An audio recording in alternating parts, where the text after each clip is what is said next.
Hello everyone, welcome back to J Renzo 10 Cooking. Today I bring to you perhaps the most complex recipe yet. It is also the first one I've ever made that's cooked in an oven as opposed to on a stove. This recipe is chuleta, which is simply Spanish for pork chop. Here are the ingredients required.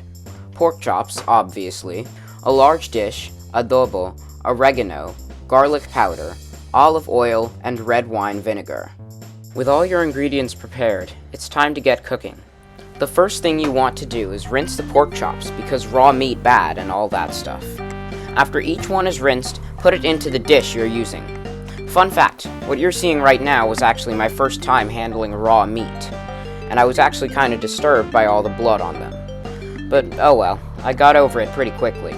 Next, you're going to season your chops. Take the adobo and spread a very light layer of it on the chuletas, like so. Do the same with the garlic powder. Getting the oregano onto the chuletas may be a bit harder, so you'll want to actually shake the oregano onto there. Once you're done with all of these, take your fork and flip the pork chops. You'll then repeat the process on the other side so that both sides of the chuletas have the same flavor. After the spices, you'll want to drown the chops in oil. Well, not quite drown, but there's definitely a lot more oil used than I expected at first. The end of this step should look something like this. Next, pour in just a little bit of red wine vinegar.